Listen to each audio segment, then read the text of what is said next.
All right, well, thanks for joining us. We've got a few people in the room and a good number of folks who've dialed in, so thanks for joining us. We've got the Director's Cut and Lynn Helms here, who's gonna give us some new information and updates for May. So I will let Lynn take it away. Thank you, Katie. Not a lot to say, but a lot to talk about. One of the most encouraging Director's Cut reports that we've had in over 3 years. It's been 3.5 years since North Dakota set a production record, and in May of this year, didn't just set a new record, but really shattered the old record. 17,000 barrels a day more than the previous record, which dates all the way back to December of 2014. And on the natural gas front, a huge increase in gas production as well, up 3.4%. First time ever in history, North Dakota's produced over 70 billion cubic feet of gas in a month. And so that's a history record breaker as well. Very solid numbers in terms of permitting, strong oil price numbers, not so much strength in natural gas prices.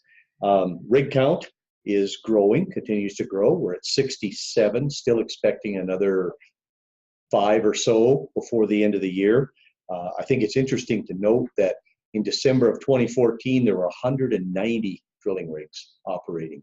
That's the last time that we had record production. So it's a real testimony to the efficiencies that industry has generated, the new technologies in drilling and efficiencies and hydraulic fracturing to be able to set a record, to break a record the way that they have with about 1/3 of the drilling rigs that we had in December of 2014. Biggest increase was in Williams County. Rig count in Williams County went up 9 over the last month. And so our folks in Williston are probably seeing quite a bit more activity in and around the city of Williston and Tioga with that increased drilling rig count in Williams County. Also interesting is that the count of non-completed wells and inactive wells both up. So again, not as many completions as what we saw, back in the 2014 era, but the completions are just so much better that even with fewer completions than what we saw 3.5 years ago, industry is breaking the record production. It's disappointing in terms of the gas production that we, for the first time since last October, we missed the gas capture goal. Gas capture in the state fell to 83%. It's also only 83% in the Bakken. The primary reason for that is the Robinson Lake gas plant was down most of the month of May for major maintenance and upgrade operations. And so it's a little too soon to tell if we're going to have production restrictions. We had lots of force majeure requests as a result of that gas plant being down. Took a quick spin through our top 10 oil producers.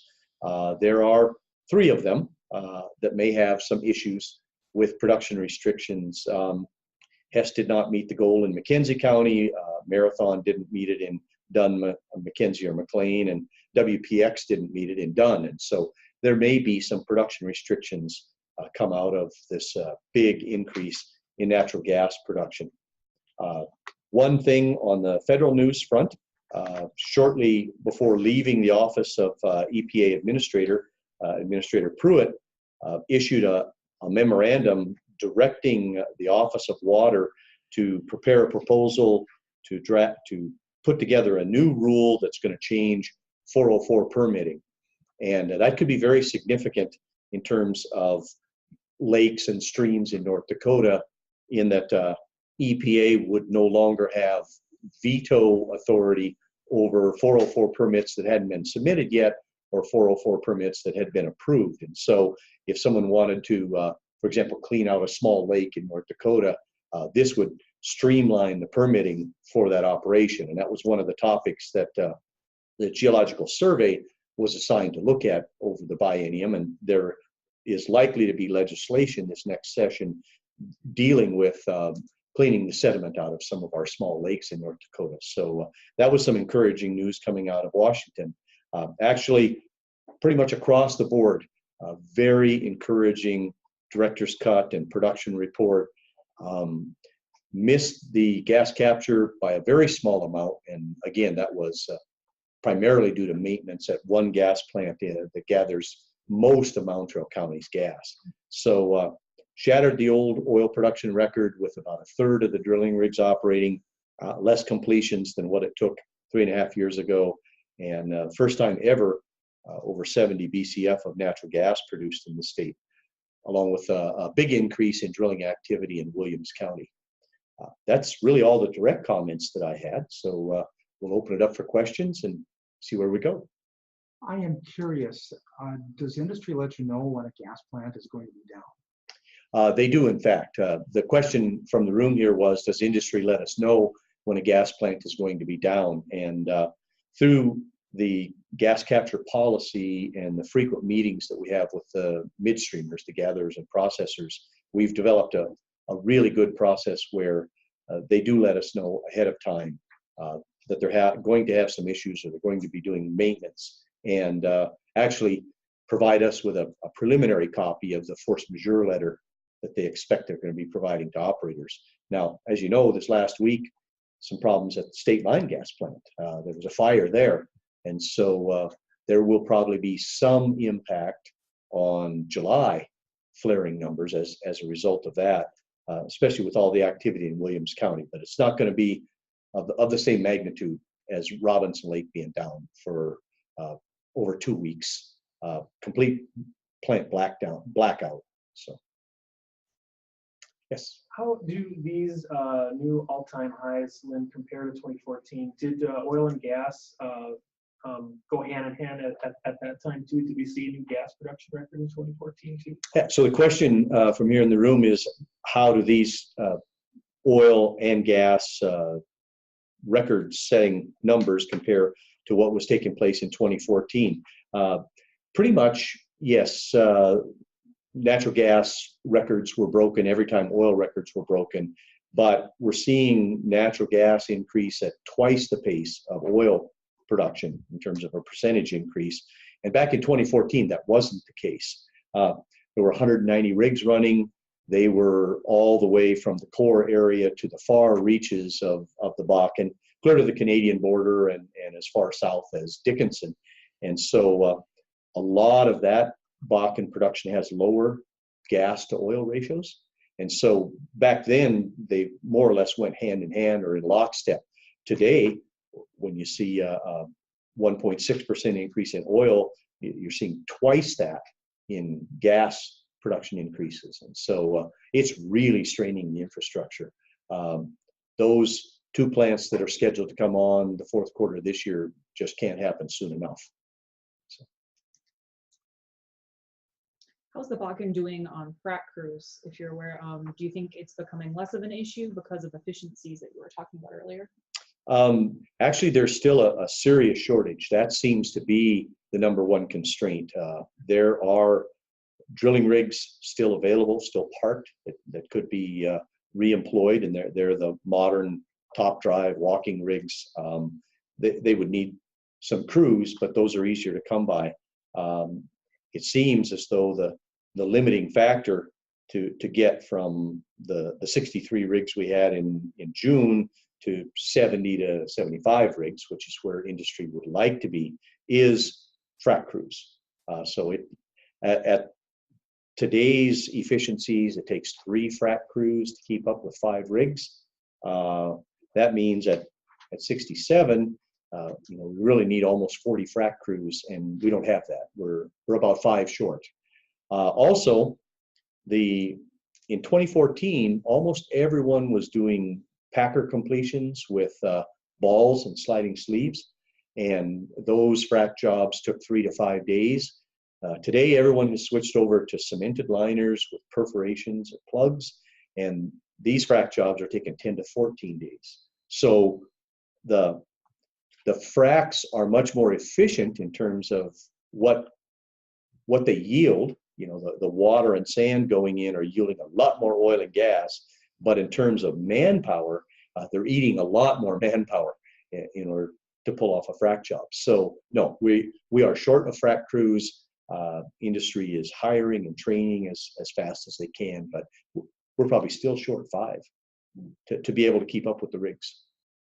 It gives you an indication of what the productive capacity would be, you know, if we could get through the workforce situation and the gas capture situation.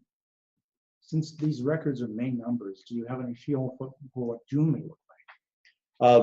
June is looking very good. The question was, you know, we really expected to break the record in June, not in May. And so the question was, what is June looking like? We had great weather in June, and we had one more drilling rig operating in June than in May. And we also had the same number, or maybe we even added a frac crew or two between May and June. So we're expecting another big increase in production. The only limiting factor there will be, are there going to be some production restrictions to try to deal with the natural gas? But the other piece of good news about June is that Robinson Lake was back up. So companies may be free to really open some wells up and increase production. We're expecting good numbers in June. The 67 drilling rigs that we have today, are all of those drilling or are some moving? Those are all drilling. When I actually went through the total number of rigs, there's 71 in the state. A couple of those are drilling saltwater disposal wells, and 2 are moving. So there's actually 71 pieces of iron out there roaming around. I just counted the 67 that were actively drilling Bakken and Three Forks wells. So. How could sanctions on Iran impact North Dakota's oil industry? Yeah, so the question was, how might the sanctions on Iran impact North Dakota's oil industry? The Iranian sanctions are going to take a significant amount of oil off the world market. And every time a new piece of news comes out about that, you see a $5 jump or drop in oil price. So what they're doing right now is creating a lot of uncertainty, which companies are a bit hesitant to add 5 drilling rigs and 3 frac crews. But in the long term, I think everyone anticipates those sanctions to go into place. They're going to reduce world production. They're going to increase the Brent crude price. And that means that industry could potentially add 10 rigs as opposed to 5. Could potentially add a half a dozen frac crews as quickly as they could hire. And of course, that's going to lead to month over month 12, 15,000 barrel a day production increases and improved prices. The other thing, impact, and Justin can speak to this probably more definitely than I, but those sanctions are going to increase Brent crude price more than WTI crude price, which means oil is going to seek to get it on rail and get to the coastal markets more than to get on pipe and supply a central North American market. So several impacts.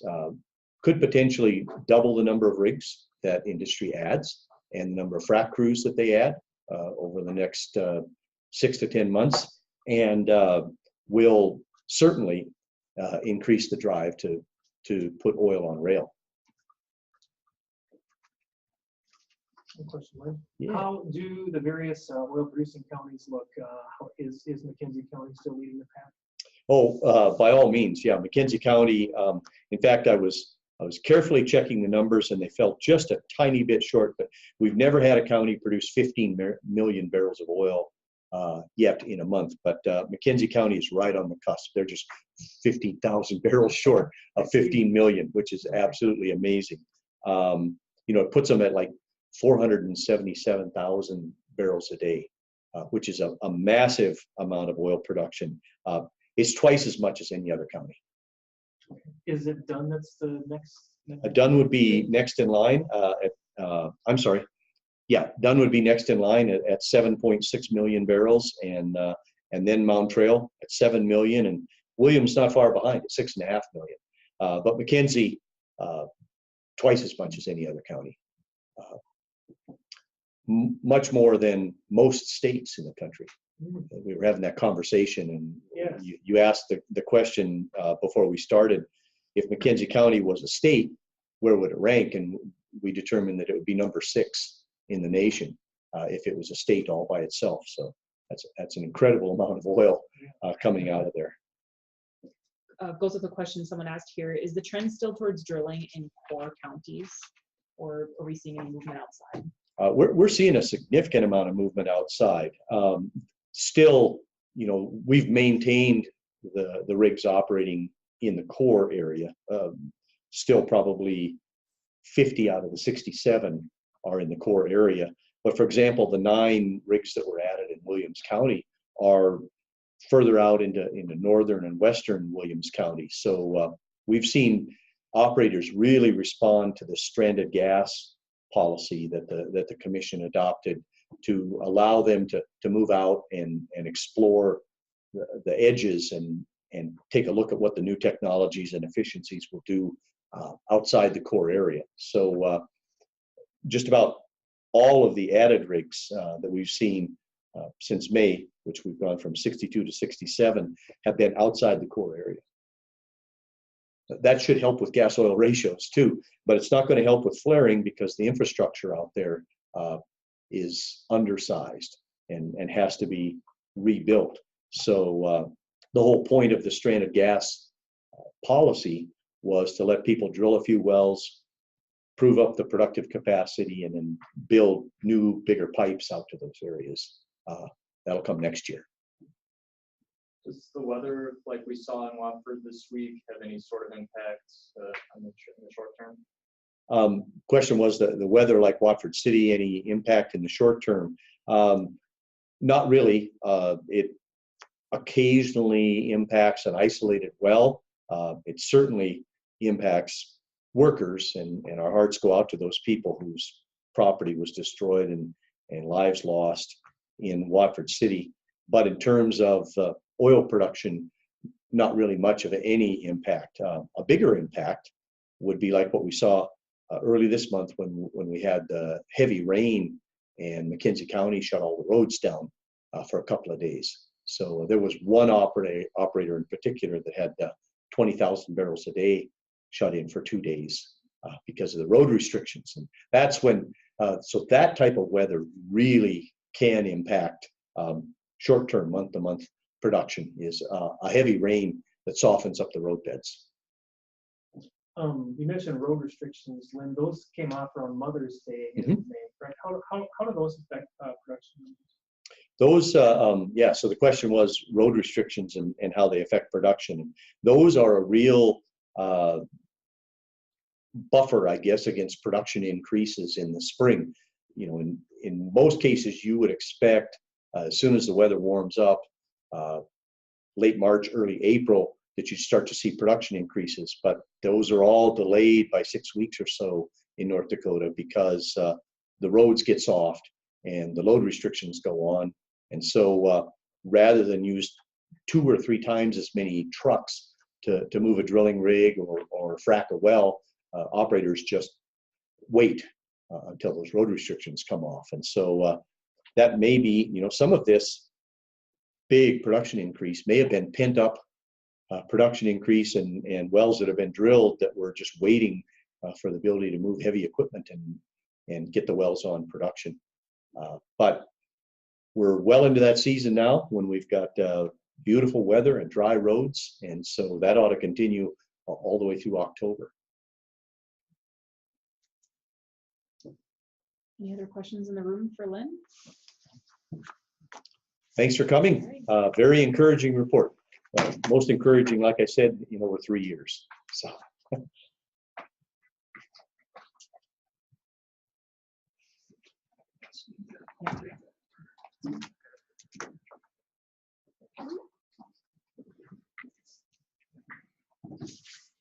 I just turned it on. Let this get fired up here for a moment, and then we'll just watch your screen and watching my screen. There we go. Hey, well, good afternoon, everyone. Justin Kringstad, Director of the North Dakota Pipeline Authority. we'll get right into the regular update as Lynn alluded to, slide 2, the new record in North Dakota. Again, the neighboring states that are sharing the same transportation, no upward movement in either eastern Montana or South Dakota. The one rig that was active in eastern Montana, according to Baker Hughes, today that rig is no longer active. So 0 drilling rigs in eastern Montana or South Dakota. So do not anticipate any additional production from those areas impacting our transportation network. Slide 3, again, just graphically representing that change in oil production and gas production. So again, we would expect that as we go into the summer months that we're going to continue to see month-over-month production growth going forward. Slide 4 is just an update on how that oil is moving out of the region. No major shifts. The additional volumes that you'll see here in a moment on crude by rail were mostly matching hand in hand with the production growth. And so from a percentage and a market share basis from April to May, no major shifts, and you'll see that here on slide 5. The one area that is worth noting is, we'll touch on that here in a moment, trucking out of the region did trend upwards from April to May. So we did see a slight percentage shift, amount of barrels being trucked north into Canada and getting onto one of their pipeline systems. Some big news on the Brent WTI spread. This last month, I brought this up as a discussion point because I was anticipating that the way things were trending throughout the first half of 2018, that we were going to see increasing volumes of crude by rail out of the region that were market driven by this Brent WTI spread. And as you'll notice, shortly after our meeting a month ago, the second half of June, the industry really took a big turnaround from the market spread, going from $9 to $10 between Brent and WTI down to right around $3 to $4. And so if you remember any of my comments, typically in North Dakota, when we get above that $5 to $6 Brent WTI spread is when we start to see more and more barrels moving off of pipeline systems onto the rail network. And so with this spread now narrowing significantly as quickly as it did, that market incentive is largely gone away here with the events that were occurring on a global scale, as well as what was taking place in Canada with some syn crude production being taken offline and easing some of the congestion down in Cushing. So as we move through July, I don't anticipate any major shifts in this Brent WTI spread. There's analysts and folks saying maybe longer term may start to see it widen again. But again, I don't want to make any crystal ball predictions on that. But if it does start to widen again above that $5 to $6 range, we will likely see that cause those barrels in the region to move by rail versus pipeline. So again, as we move into the June numbers, next month when those get reported, we may still see some remnants of the June WTI spread, but definitely in July, that market incentive at the time being is largely gone. So slide 7, taking a look at the numbers from my estimates for crude by rail out of the region. Again, just some slight growth, and that was matching some of the production growth out of the region. Where those barrels were headed on slide 8, again, almost an even exchange between the east and west coast refining centers. Again, the only access from North Dakota to those locations is by rail car. So as long as there is a market appetite at those destinations and the market conditions are right, again, those barrels will have to use rail cars in order to reach them. Slide 9, this is just what the refineries were paying in the month of April, which is the most recent available. You'll notice the highest price markets, again, are the east and west coasts, followed by the Gulf Coast down in the south. So again, those type of pricing environments are what's driving the decision process for marketers and shippers out of the region. And then where we sit today, Brent WTI spread as of this morning was about $4.50, again below that threshold. And then the LLS premium to WTI just over $2, which again from earlier this year that has gone down substantially. So as that Brent WTI spread narrowed, the LLS premium in the Gulf has also narrowed to the WTI Cushing marketplace. Slide 11, as I mentioned earlier, some additional shifts in that truck traffic north and south of the border. We saw exports from North Dakota spike up as well as imports into the state. So again, as those trucks are moving north and south and carrying barrels for blending and marketing purposes, again, not a whole lot of color as far as exactly what's taking place and who's moving them to what destinations. We just see the raw numbers come out from the border locations and try to make some sense of it from there. On the natural gas front, almost all of the growth in natural gas flaring from a percentage basis was taking place from wells that did have a pipeline connection. So again, as processing capacity gets very tight and congested, the ability for all of those molecules from the various wells to get to a plant is challenged. And we're seeing that reflected in the numbers and the growth in the amount of flaring from wells that have a pipeline, but the network just does not have a way to move it all to the plants, to consumers. And then just a comparison month to month, just looking back that, you have to go back to about 2015 in order to see a similar type of percentage for flaring out of the region. And again, the challenges 2015 to 2018 are really very similar. We're still seeing a bulk of the flaring continue from wells that do have a pipeline connection. And then slide 14, just commenting on the pace of natural gas gathering in the region. Continuing to see the new wells that are producing gas outpacing the gathering connections, which it has narrowed from what it was in previous months, but again, just challenges out there keeping up with this increasing drilling activity. New wells coming online has been proving challenging for the industry, as well as once you get them connected, the network today just simply doesn't have enough capacity to handle all that gas. When we look at processing plant capacity, slide 15 is a near-term look at current plant capacity in Peach. Our production is right where that red and gray line fork from each other. So production, again, continues to be above processing plant capacity. And as growth continues and as forecasted here, especially in that red case 1 that I call it, the challenge is going to continue to remain very tight, even as we move into the fourth quarter of this year when we have 2 additional plants come online. Very quickly, that capacity will be utilized, and the industry is, again, until we get to that late 2020, there's going to be a lot of processing challenges within the region if production continues to grow as it's expected. And then long term, again, just another quick update. Beyond these 5 projects that are slated to come online in 2018 and 19, we can expect numerous additional expansions and new project builds as we move forward. So with that, I'd be glad to answer any questions. I'm curious, do you keep track of pipelines that carry NGLs? I do. I don't comment on them here. The NGL, so the question was about NGL pipelines. I should say, what was the question that you'd like to answer? I do track and watch what's taking place. Well, I'm just wondering, it seems like at least you're here from the Public Service Commission, that there seems to be growth in more pipelines that may carry NGLs. Correct. So I'm just kind of curious, what are you seeing in that? Are NGLs trucked at all?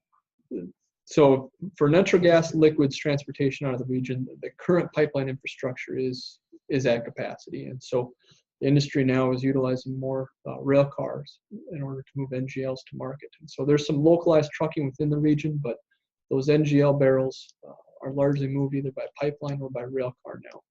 And until the One Oak Elk Creek system comes online in the next couple of years here, any additional NGL growth will have to be met by rail transportation out of the region. Can you speak to the planned plant capacity coming up? Do you know what their status is? Is construction on schedule? Yep. So the question about the various projects, so there's 2 slated to come online later this year, Q4. So we're looking at probably November before some of those plants start to come online. As far as I've heard, I haven't heard any construction challenges or delays. So I'm still anticipating late Q3, Q4 before those projects start to come online. Yeah. Any other questions in the room? Well, just to follow up, do you know of anything that might be on the drawing board out, like 19, 20?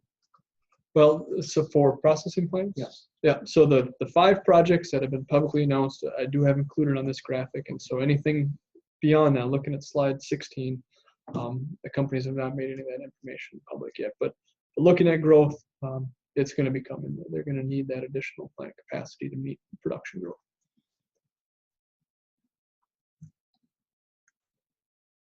Okay, well, thank you very much. Thank you, everyone. Thanks for coming.